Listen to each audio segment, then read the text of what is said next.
Before we begin the services of Mrs. Francine Eisen, I just want to remind everyone who's present here at the chapel, if you have a cell phone with you, to place it in the silent mode or turn it off completely. That would be appreciated.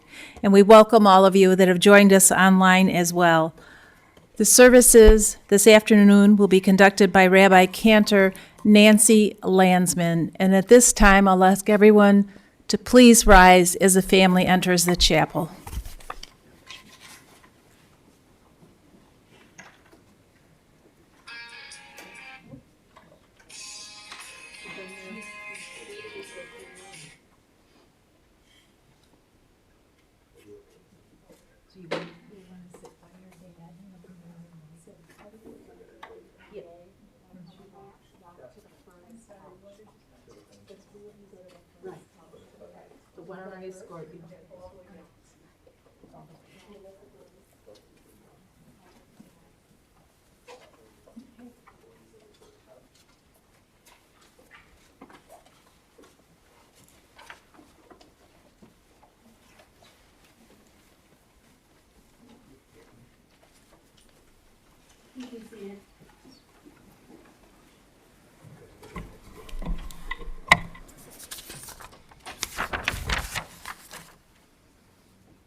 On behalf of Francine's beautiful family, I want to thank all of you for being here, for lending your support. Our hearts go out certainly to Jerry and Eric and Stacy and Ricky and Gay and Alex and Ben and Hetty. It means so much that you are here to lend your support and your love. I did not have the privilege, and it truly would have been such a privilege, such an honor to have known Francine, and I'm so grateful to her family for taking the time to share with me memories and to paint a beautiful picture of this truly unique and special woman who touched the lives of so many people. We begin the service with the traditional act of Kriya, the tearing of the mourner's ribbon, typically worn by direct mourners in lieu of tearing clothing. A black ribbon is provided. So, Jerry and Eric, if you could please stand if you're able. And Ricky, the three of you can just stand right at your place. The three of you are wearing ribbons. It's only children who wear the ribbon on the left side, Eric, over the heart, because there is no bond as unique and special as that between parent and child. We know everyone's hearts are torn as we say goodbye to Francine. There are traditional Hebrew words that are said before you make this tear in the ribbon, and I'd like the three of you to please repeat these words after me. Baruch atah Adonai Eloheinu melech haolam dayan ha'emet. These words mean, praised are you, eternal our God, ruler of the universe, judge of truth. From the bottom of the ribbon up towards the circular button, you can make a tear as little or as far as you would like. You have the choice to wear this ribbon just today, or the first week of mourning, or the period of shloshim, 30 days. You also have the choice to wear this ribbon on the outside or tucked in the inside. If you wear it on the outside and people are seeing you with this torn ribbon, hopefully they will understand that you are in a period of mourning and they will have compassion on you. You may be seated.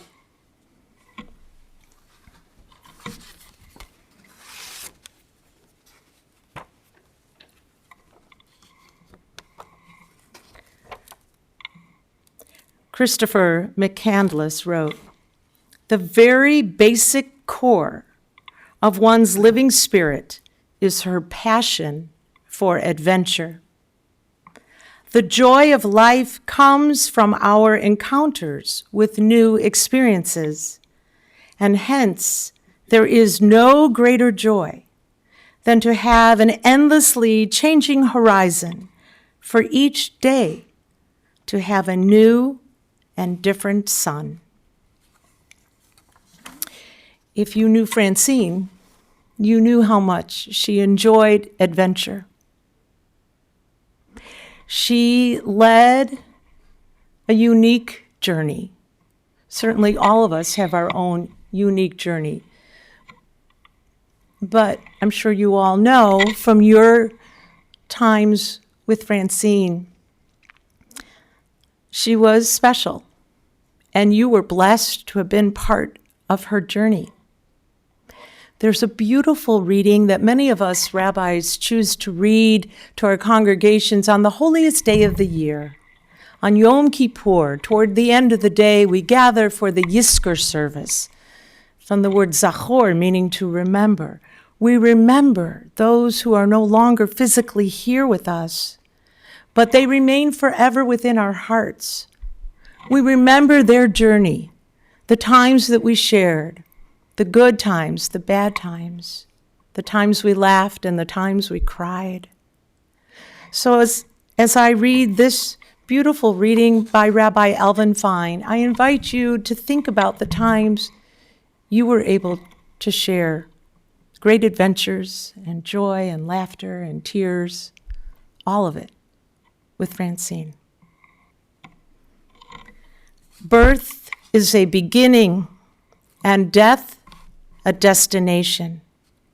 But life is a journey, a going, a growing from stage to stage, from childhood to maturity and youth to age, from innocence to awareness and ignorance to knowing, from foolishness to discretion and then perhaps to wisdom, from weakness to strength, or strength to weakness, and often back again.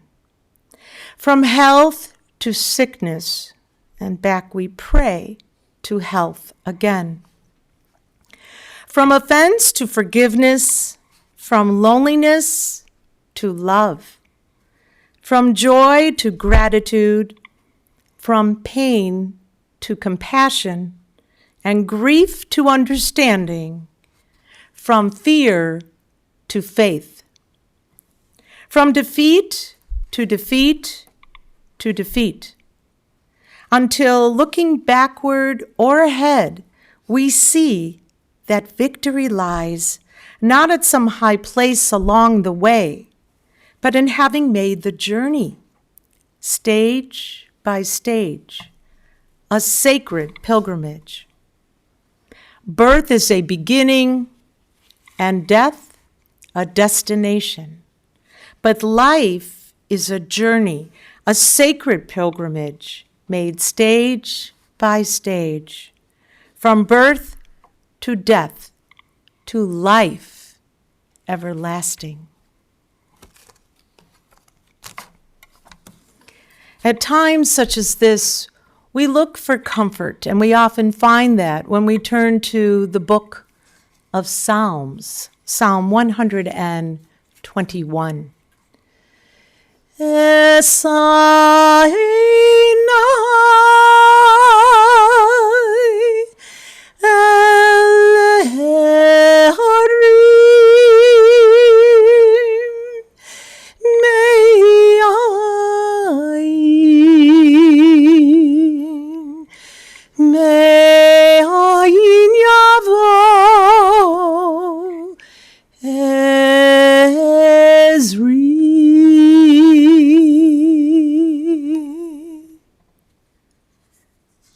I will lift up mine eyes unto the mountains.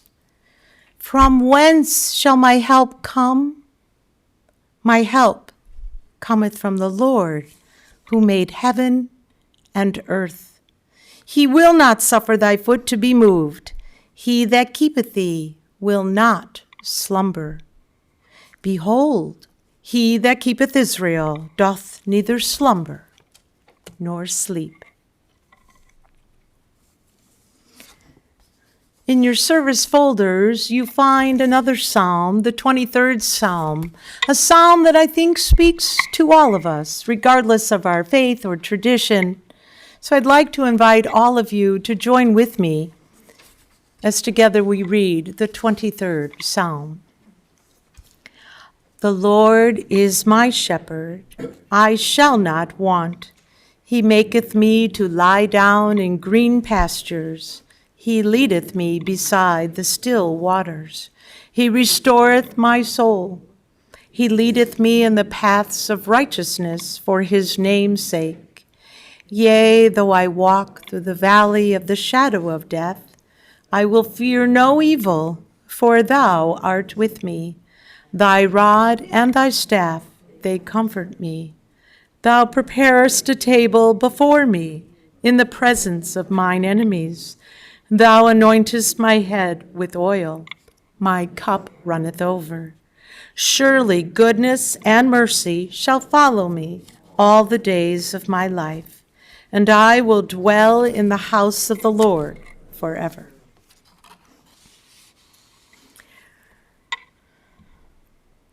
This next poem is entitled The Greatest Gift. Unfortunately, the author is unknown. One of the greatest gifts that life can give to anyone is the very special love that families share. As years go by, it's good to know that there will always be certain people in our lives who care. For there are countless things that only families have in common, and memories that no one else can make. And these precious ties that bind a family together are bonds that time and distance cannot break. How fortunate we are when we have relatives to love us. It makes the world a happy place to be. Few gifts in life will last as long or touch the heart as deeply as the very special gift of family. Francine was truly blessed with a beautiful family, and some of them would like to speak this afternoon. So it's my honor to first call upon Eric, who will say a few words.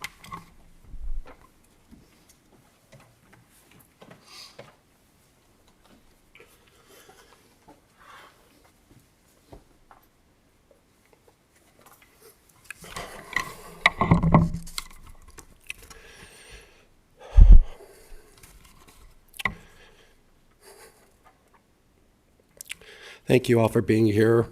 I will not be able to speak off the cuff. I just can't. But thank you for being here and in person and remotely, however you're connecting with us today and supporting us, helping us grieve and celebrate and honor my mom. I'll do my best to get through this, but clearly there are no words to express all the feelings, emotions we are having. And as they say, when words cannot be said, they will be wept. Truthfully, Mom would be pissed that we were all here at a funeral, but perhaps it was her upbringing in a family of Holocaust survivors or her Israeli mentality to always live for today. Whatever the case, she lived life fearlessly and with passion.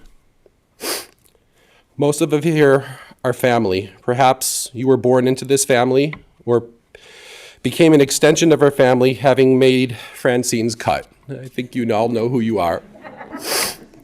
Yep, she was a tough cookie. She accepted no bullshit, never minced words, but be confident she was always a straight shooter. And you could bet once you were in the family, there would be no one more loyal or committed. Mom had an uncanny sense to know people. She knew relationships. She had the ability to give sound, real-world advice to all of us. She often got away with things and said things that most people would be too sheepish to say. And I'd often angry and argue with her, "You can't say that." And then I'd get angrier again because, as it turned out, she was right, and she was right again. Mom loved to travel. We all knew she liked to get to the off-the-beaten-path places to be. When it was time for us to travel or to travel together, a simple phone call and she would always point the way for a spectacular adventure with a restaurant, a hotel recommendation that rivaled a Michelin guide, and to boot, there was usually something there from the hotel manager welcoming us. She had her ways.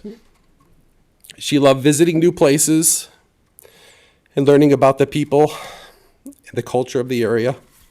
She was an amazing cook, often taking her travel knowledge into the kitchen, and we all know she put together quite a spread.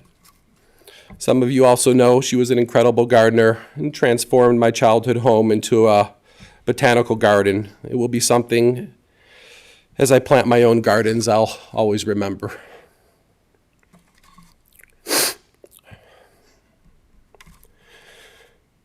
More than anything else, Mom was committed to her family. Mom and Dad enjoyed 52 wonderful years together, and it was far too short. They were unique. That's an understatement. They were rarely apart, living, playing, and even working together. Oftentimes, clients would come in and after meeting with Dad, would say to people in the office that, "I think Dad has got something going on with the secretary." And of course, that was Mom. Frankly, I can't remember any significant altercations growing up between them.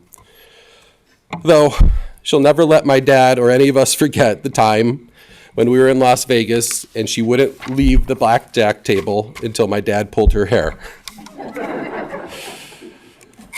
The family continued to grow when I married Stacy, and my mom loved her deeply, like a daughter.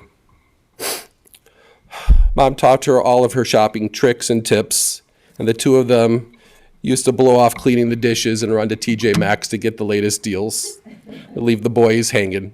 That was okay. Oftentimes, she'd keep me in check and take Stacy's side in many of our disagreements because, well, that's what she needed to do. And ultimately, the grandchildren came into the picture, and that changed everything. Mom and Dad became a single entity, Papa Nana. Mom had a collective name for them, her Sunshine Boys. She was so proud of you. Individually, Alex, also known as Gorgeous Boy, and Ben, known as Shinapunum, were always in contact with her. You guys were amazing. They enjoyed many of the things Nana enjoyed. Adventurous eating and traveling.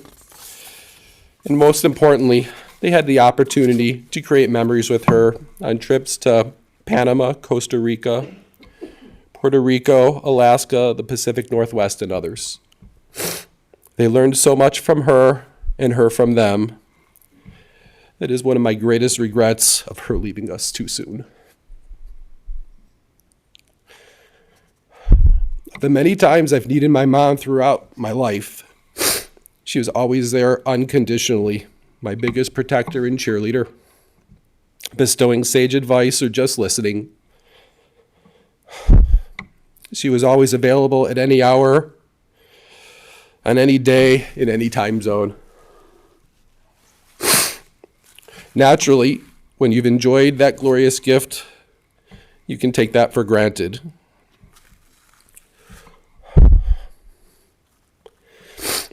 Ironically, there is no time in my life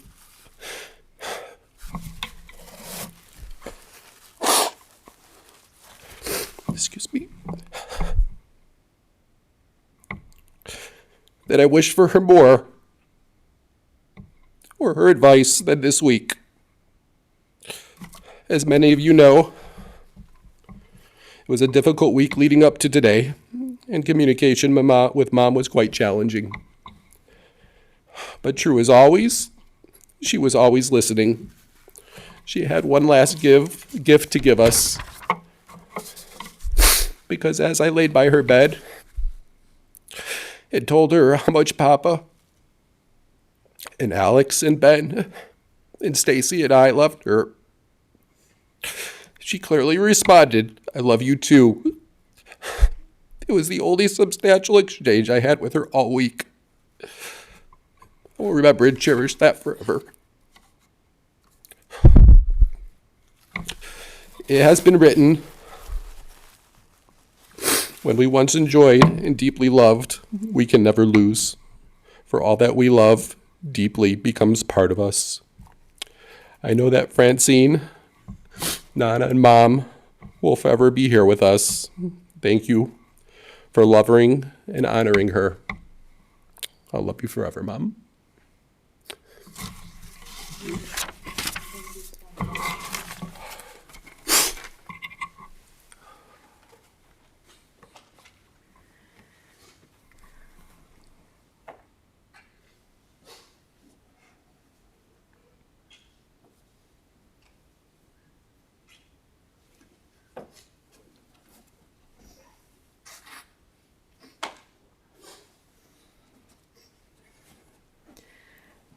And now it's my honor to call Francine's wonderful grandsons, Alex and Ben.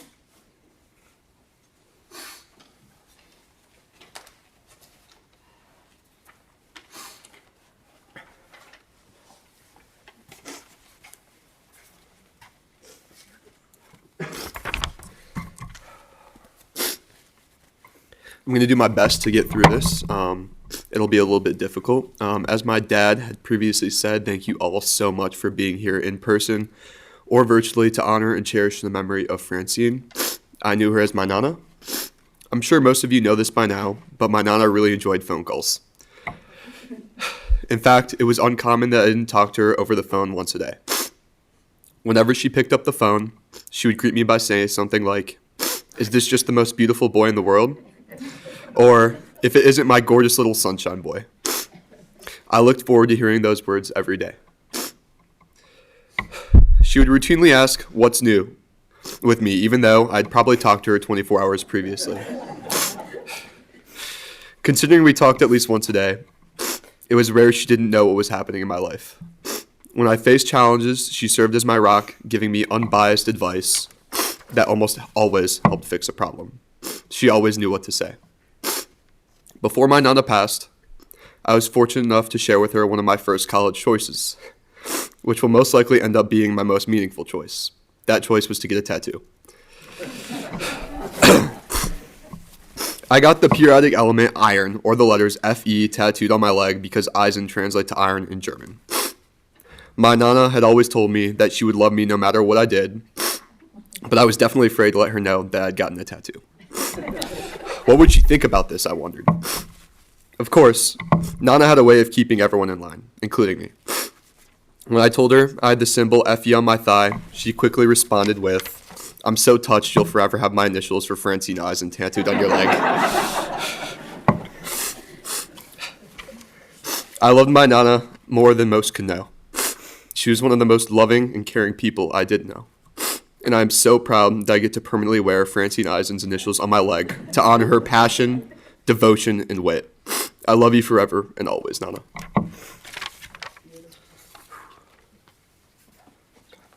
I feel like this has been said like 1,000 times, but I'm gonna try not to cry again.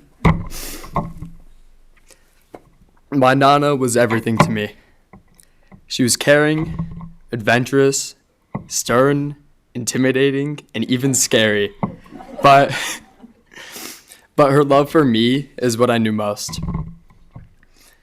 Of course, my Nana had a feisty side, but that never overshadowed her love for family.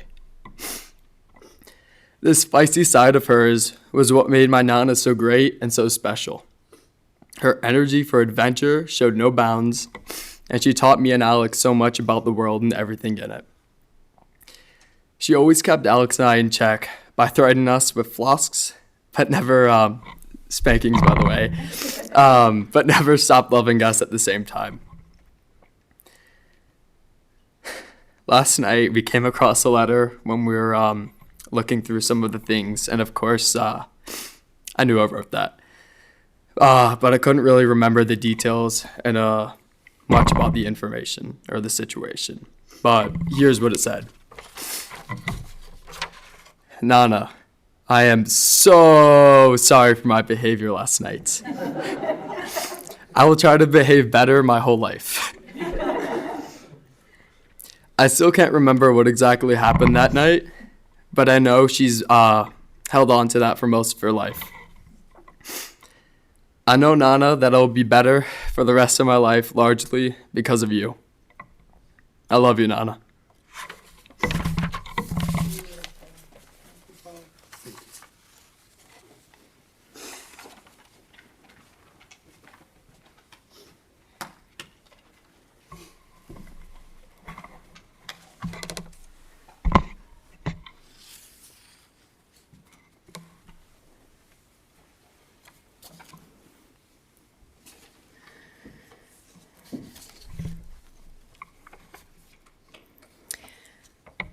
A few additional memories that were shared with me that I'd like to share with all of you. Francine was a really devoted and loving daughter to Edward and Sonia. She was very close with her parents and especially her mother, who came to live with her and Jerry after Edward died. And she was a loving and caring sister to Ricky and sister-in-law to Gay. Born in the Ukraine, she lived much of her younger years, I guess, until the age of 16. She lived in Israel until she moved here. And with her family, they moved in with relatives. And so with Hetty, they became, her cousin, became so very close. There were many adjectives that were used, some of which you've heard already, but some worth repeating, that describes Francine, and in no particular order.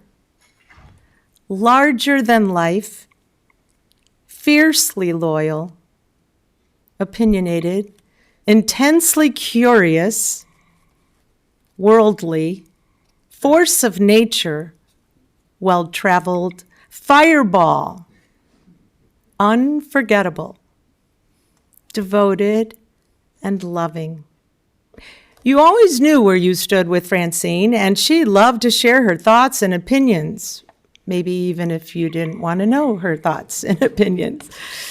But that's what you loved about her. She had so much knowledge about travel. And that's what made all of your ventures so special. Going off the beaten path and exploring.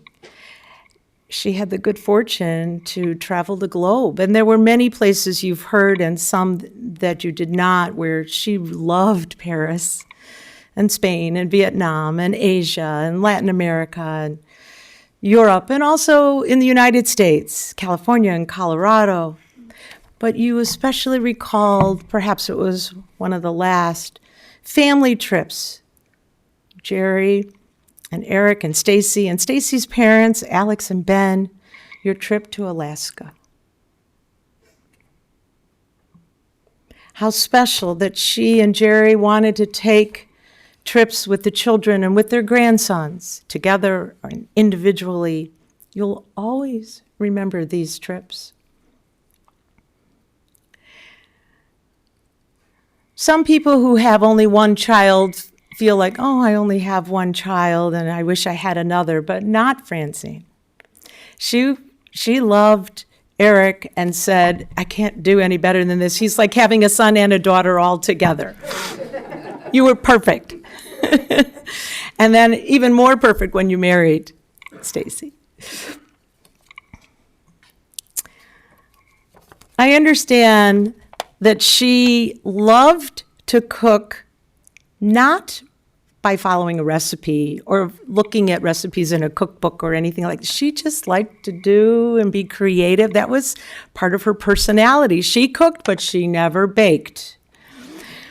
And you might recall that when you were fortunate enough to come to her home, there wasn't one soup to offer, but two. And she made the most delicious brisket and matzo ball soup and roasted vegetables and cranberry sauce at Thanksgiving. Whatever she made, I'm sure it had a lot of love in her recipes. For years, she worked for Jerry as a legal secretary, and many of your clients, I understand, became friends too. And therefore, and many of you might be here today or joining us remotely, so as friends, you became like family. And sometimes we like those family members more than our own family members, right? But the family just kept growing because of all the friends. Francine loved art, and she had a collection of unique art from her travels, whether it was paintings or sculptures or pottery, and also from local places as well. And her taste in art was also that of music, which was diverse. She enjoyed a variety of music, often off the beaten path. At a time, she knitted, and perhaps you have some of her sweaters or things that she knitted for you. Not only did she love people, and she loved you, but she loved dogs and monkeys.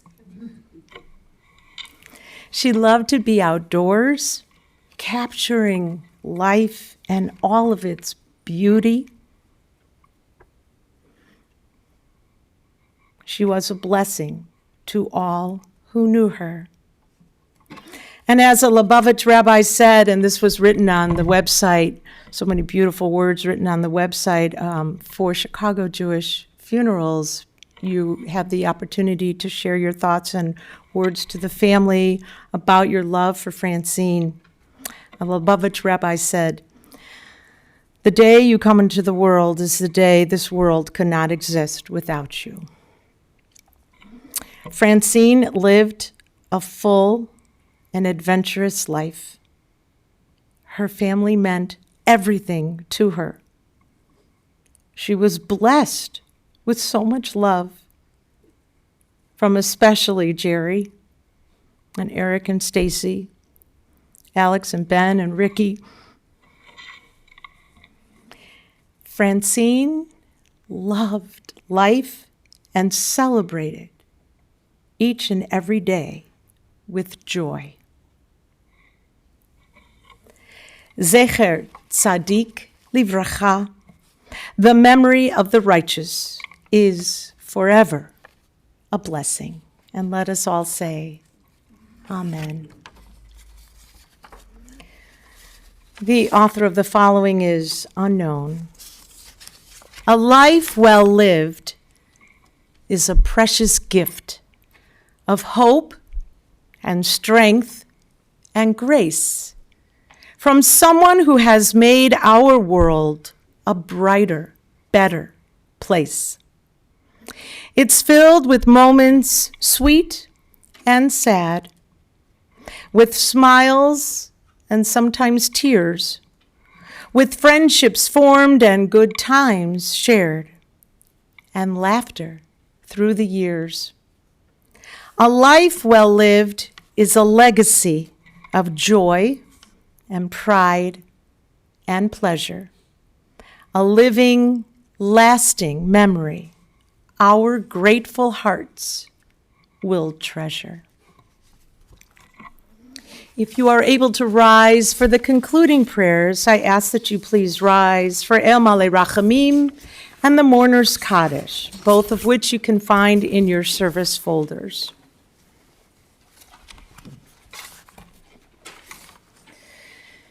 El Malei Rachamim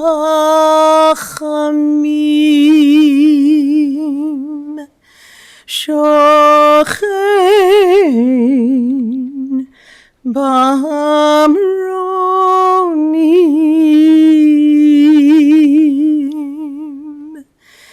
המסי מנוחה נכונה תחת כנפי השכינה, עם קדושים וטהורים,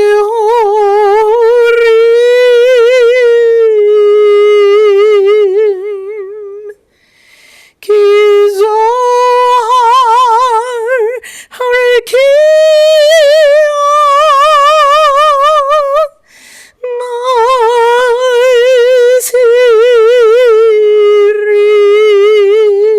מזהירים את נשמתה ציפורה בת יצחק ושרה שהלכה לעולמה, בעל הרחמים יסתיריה בסתר כנפיך לעולמים,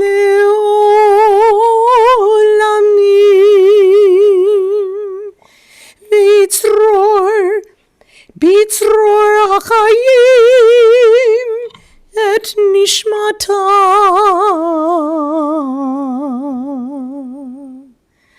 אדוני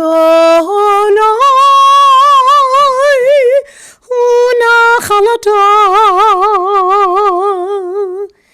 ותנוח בשלום על משכבה, ונאמר Amen.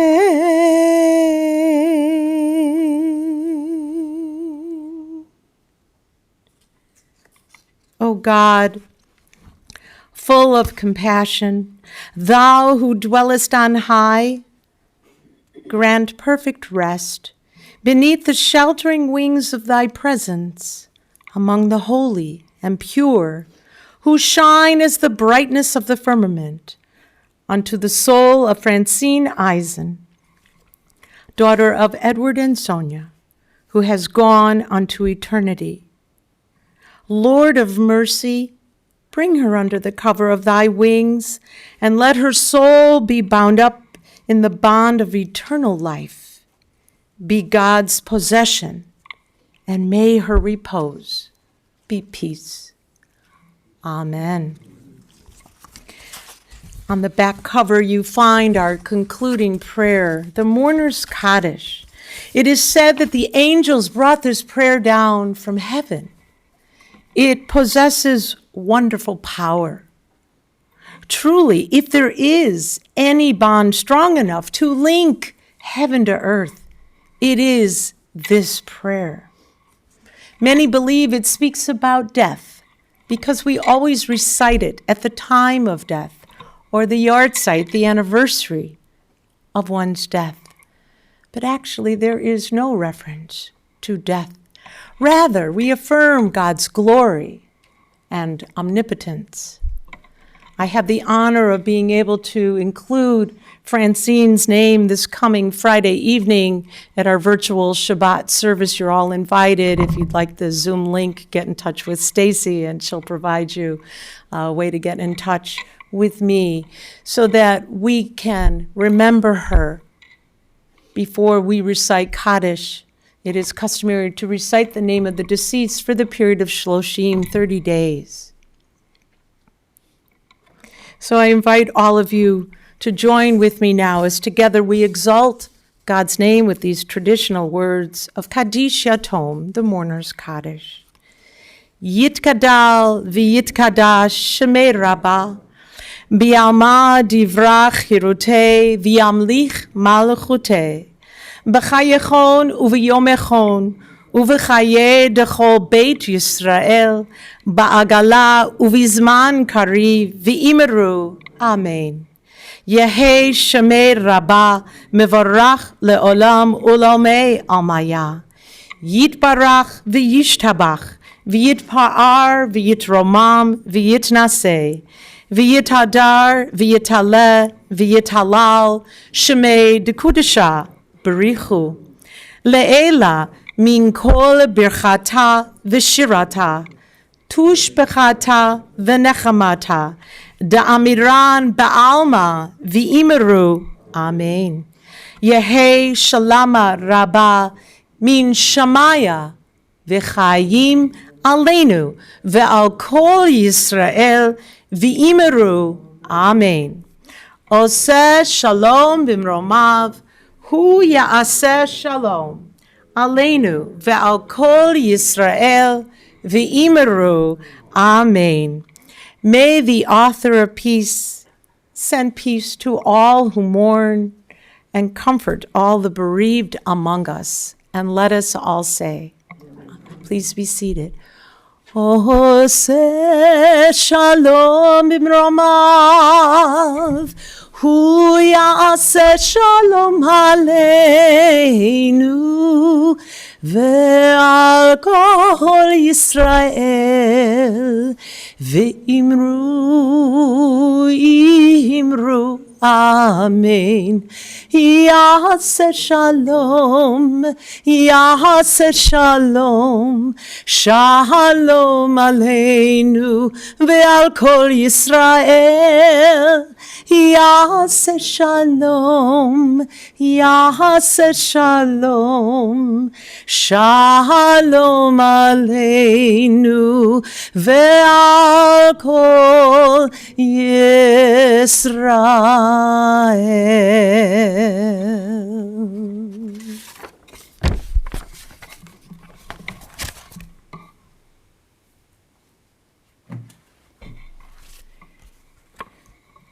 The family will be sitting Shiva at the Eisen residence in Long Grove. The address is 6210 Pine Tree Drive. Following the service today until 9 p.m. And of course, we will allow the family to leave first. So if you want to remain in the chapel here just for briefly until the family can make their way to their vehicles. Thank you.